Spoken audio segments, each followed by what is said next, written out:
So magandang araw sa inyo mga kaabay at welcome po ulit sa channel mga kaabay, no? Kuya Glenn TV mga kaabay yan. So ito po yung isa sa ating mga under 3 no, na mga selected natin. So ang huni dito mga kaabay ay isa siyang buo na huni mga kaabay. So yung hinahanap na huni dito sa amin mga kaabay, yung mga matatanda na mga veterano. So itong klaseng huni na to ang yung pinaka-paborito nila mga kaabay. So subukan natin doon mga kaabay, no? Dito lang, no, sa malapit sa bahay. So gusto ko lang po iparinig sa inyo. Hindi ho siya bailan mga kaabay. Buo yung huni niya, tas mabilis. So hindi din siya sunsun. So subukan natin mga kaabay, no? So sit up lang natin doon mga kaabay. So tara mga kaabay.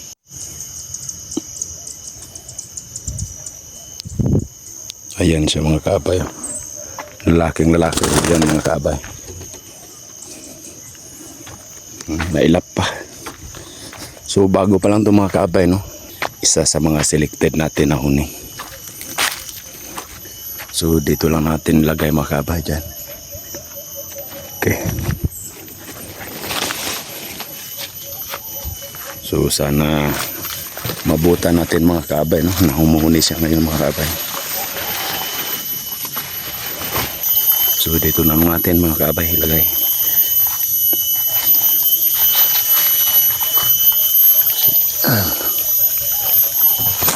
Diyan lang na natin ilagay mga kaabay.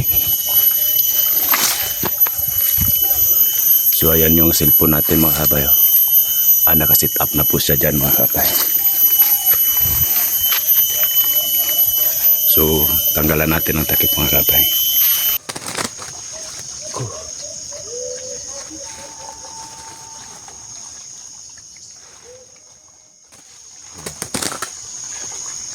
Isang under-3 yan mga kaabay. Sana muna siya mga kaabay, no? So walang pulot yan mga kaabay. So subukan lang natin mga kaabay, no? Kung humuhuni ba siya mga kaabay. Isang under 3 ni mga kaabay. Wala pang pangalan to mga kaabay. So tingnan natin mga kaabay kung anong ipapakita niya ngayon mga kaabay. Kung hindi ba tayo mahirapan na gawing pangat ito. So abang-abang mga kaabay.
Bang!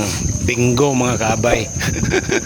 Nakadapo sa luwa mga kaabay. So wala tayong pulot mga kaabay, no? Ganda pa lang ng galawan. May galawan pala dito yung ating under training mga kaabay.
So wala pa siyang huni sa pugad mga kaabay, ano?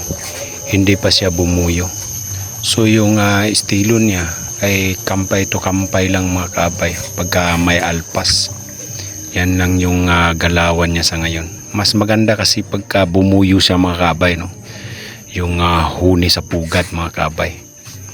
Kasi lumalapit talaga ang alpas dyan mga kaabay pagka makahuni sa pugad. Yung akitin niya sa pugad mga kaabay. Pero ayos na din tong galawan na to mga kaabay. Siguro matuto lang din yan pagka magiging ganap na siya na pangati. So hindi natin narinig masyado yung hunin niya mga kaabay. Nagpigil siya mga kaabay. Hindi ito yung hunin niyang buo mga kaabay na dikit-dikit. So siguro sa next video natin dito mga kaabay ay tingnan natin mga kaabay kung palabas natin yung buong huni niya mga kaabay. So abang-abang lang tayo mga kaabay, no? So hindi natin yan nilagyan ng kapulot mga kaabay kasi may mga alpas kasi dito na dumadapo sa kulungan namin mga kaabay. So sila yung dahilan kung bakit nagiging madali lang na gumagaling yung ating pangati. So ayan, no? May ila pa mga kaabay, kunin natin yan.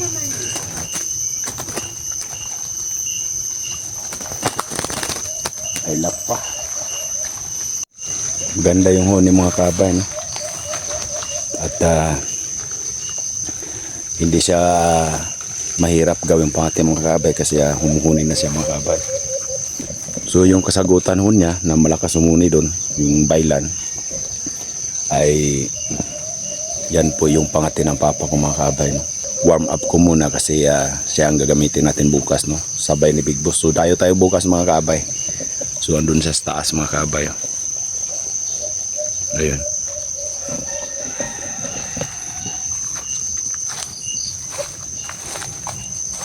Ayun. Ayun. So yan ang dalhin natin bukas na kasama ni Ni Big Boss. Isang bailan yan mga kaabay. So pangati ng papa ko. Yan ang kasabayan ni Bura-Bura at si Apo Verde mga kaabay. Yan yung mga under 3 natin na ma-selected mga kaabay. So magamit na yan bukas mga kaabay, magaling na din yan. So ito pala yung wala pang pangalan to mga kaabay. Yan po, isang lalaki yan mga kaabay. So abang-abang kayo sa hunt natin bukas mga kaabay, no? So, tayo dun sa kabila mga kaabay. So maraming salamat po mga kaabay, no? God bless po sa atin.